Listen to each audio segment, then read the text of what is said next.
Hello বন্ধুরা, আজকে তো বন্ধুবান্ধব বলেছিলাম যে গোপালের একটু ভোগ দেওয়া হচ্ছে বাড়িতে।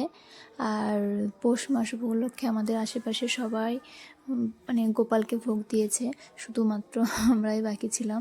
কারণ বলেনি কি না যে পৌষ মাসে ফেস্ট করতে হয়, পিকনিক, যে এক কথায়।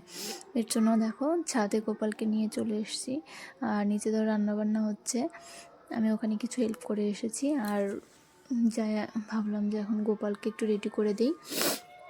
তো গোপালকে দেখো সুন্দর করে স্নান করিয়ে, তারপরে নতুন বস্ত্র পরিয়ে, তাকে তিলক দিয়ে সুন্দর করে সাজিয়ে একদম বসিয়ে দিয়েছি। আর আজ যেহেতু পূর্ণিমা ছিল, তো শাশুড়িমা বললো যে লক্ষ্মীকেও তাহলে একটু ভোগ দিয়ে দিই।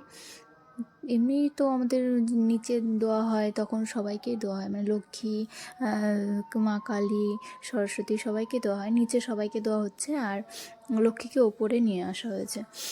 দেখো গোপাল সোনা পুরো রেডি হয়ে গেছে আর সুন্দর করে সাজিয়ে দিয়েছি। কেমন লাগছে অবশ্যই কমেন্ট করে জানাও।